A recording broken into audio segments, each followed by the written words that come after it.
Hello, everyone. Welcome to Midas Letter Live. And today we have, my name's Ed Molesky. I'm your host today. We have Terry Donnelly. He's the CEO and chairman of Hill Street Beverage Company. Ticker B-E-E-R. Beer. There you go. Couldn't be better. Terry. Ed, thanks for having me. Nice to have you. Yeah. Nice to have you. Pleasure to be here. Yeah, so you know what? We've got some products here, and just to let the viewers know, less than 0.5% alcohol. Yeah. And I'm very impressed with all the awards on this can of craft brewed lager.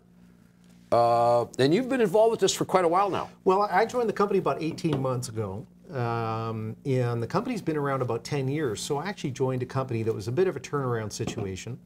They had been producing a private label set of brands for Mothers Against Drunk Driving. Right. So they created wine and the beer that you see here, but we have about 18 styles of wine that we have in our catalog. What's the biggest, is it more wine or is it more beer or is it 50-50? No, we're probably about 70-30 wine to beer, but beer is obviously the fastest growing for us. Yeah. But wine is really what started the business. Our Chardonnay is actually the best-selling product we've got, followed by our Merlot and then our Sparkling Brut, which is a champagne-like product. But the product, had a good start when I joined. We were in about 1,200 stores. But the product was called Mad Virgin Drinks, and it was a private label built for Mothers Against Drunk Driving, on the belief that Mad as in M-A-D-D. M-A-D-D. Right. And it was on the belief that the designated driver had nothing to drink that looked or tasted like wine and beer like everybody else in the party. And so I'm going to just pop this here because you know what? I'm a bit of a beer drinker. Great. And here we go. Yeah. This is our award-winning craft lager. No cannabis, no alcohol. Just saying. Right. Just saying, everybody. Exactly. Yeah. Okay. So they had produced a really great tasting set of beverages, and I thought, with the right branding and the right approach, this is the perfect platform. Wow. You know what? That's good beer. It is a great beer. It's and gives credence to 1, 2, 3, 4, 5, 6, 7. Yeah. Yeah. We've won actually 3 world championships with that product. Really? Yeah, up against literally thousands of other competitors in the category. Have you got some mad scientists in the back somewhere that's got this thing figured out? We really have a great team. The team that we've assembled. How many people in your team? There's about a dozen people on the team, but we have about 100 years of beverage industry experience across those people. So people that really understand and are super passionate about. That's excellent. That's an excellent drink. I will buy that and I'll drink that. Yeah, and this is a different product. Yeah. This is our Pilsner, so it's a much lighter. I call this the perfect drink for the drive into work. Yeah. So it's a light tasting Pilsner. It's perfect for in the boat or sitting on the dock. Yeah. But we're in. We've expanded the distribution. Sitting on the dock of the bay. Exactly. We've expanded to about 7,000 stores across Canada, so we're in every Loblaws, we're in every Sobeys, every Shoppers Drug Mart, right nationally across the country. Now, your year ended June 30th. June 30th. And for that period, what was your revenue for that period? So that year was the transition year for us. So that was kind of converting everything from the Mad Virgin Drinks brand. And you'd been there about a year at that point. Yeah, so we were just kind of getting going and converting all the brands, convincing the retailers to come along with the program. And so we did about $1.6 million last year in our fiscal year. We had to change distributors. Sure. And what did you do the year before that? The year before we did about 900,000. Okay, so we even grew the business. It's almost a double, in a transition year. Exactly. Yeah. Right. And so now this fiscal year we now have new retailers coming on board. We're getting full national distribution with Loblaws and Sobeys. Right. We've got our new distributor, a new sales team that's under the leadership of our head of sales, who's just a kick-ass guy. Doug Taylor used to be the head of sales at Microsoft and worked at Coke and Unilever. So really, a real strong sales executive. And our new marketing exec, who started in April, used to be at Google. Before that was at Starbucks and Coca-Cola.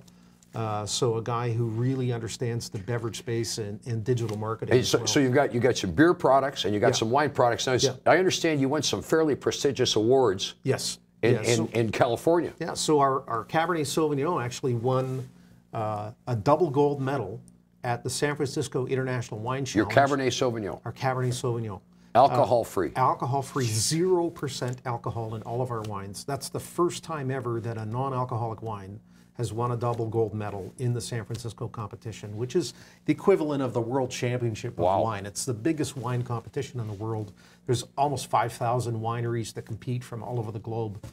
So we That's were thrilled. impressive. That's impressive. And a double gold, just so you understand, I mean, the wine tasters taste these products in blind taste testing. Right. And if the majority of them pick your product, you get a gold medal.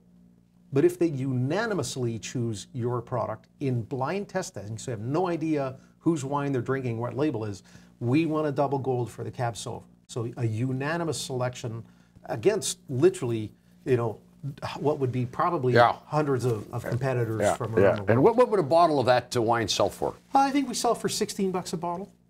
Most of our products at retail sell for somewhere between $10 to $12 a bottle. Yeah. We have a good selection on our website. We're moving into the $15, $16 price range as well. And these are your products that are going to be infused with cannabis. Absolutely. And available to the, and when, now this won't happen. Till October of next year. And you can start, okay. Yeah. And obviously you're experimenting with that now. And Yeah, well, we've licensed the patent portfolio from Lexaria.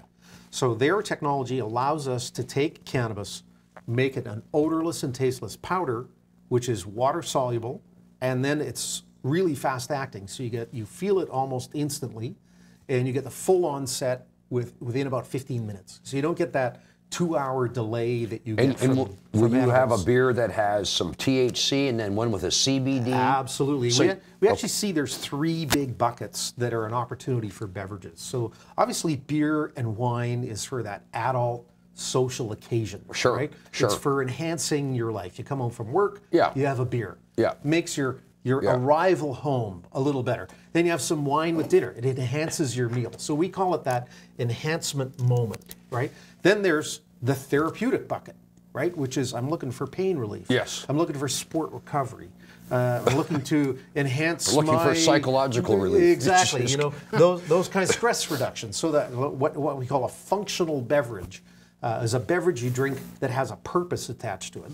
And in the final bucket, which we think holds a lot of promise and it's completely unexplored right now, is actually medicinal products. So we actually think there's an opportunity with Lexaria's technology to actually create prescription beverages that are a much easier way to get a medicinal dose than smoking or a suppository or some kind of horrible tasting oil or a hard to swallow gel cap or pill. Sure. And I would say to people, what would you rather have? A lovely rosé or a suppository? I think the choice is pretty clear, right? Maybe not for everybody, but anyway. Exactly. So I notice, I can't help but notice because when you drink a lot of beer, you're thinking of a bloating feeling. Yeah, of course. And Absolutely, yeah. we're trying to be going into Health conscious. You want to watch your baby weight. boomers or watch Calorie intake. And I'm looking here and I just see this Weight Watchers approved. Yes, all of Endorsed. our products are Holy endorsed smokes. by Weight Watchers. If you're in the Weight Watchers 70 program, calories here. 70 calories, which is about a third of the calories of a normal lager. Of a big one. Yeah, That's a about tall normal boy, lager. right? Yeah, these are about the same. 70 calories a serving. The wine is actually about an 80% reduction. The average calorie count for a serving of wine is 28 calories with us, relative to 150 to 180 for a typical glass of wine.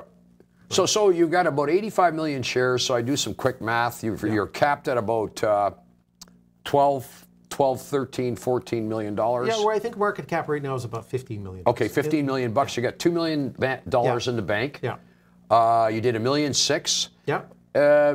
Maybe you can't talk about what you think you're going to do this year. No. Okay, but you are going to come But out we're with. very happy with the results. You're going. You got a great tasting product. You're going in the right direction, and you got.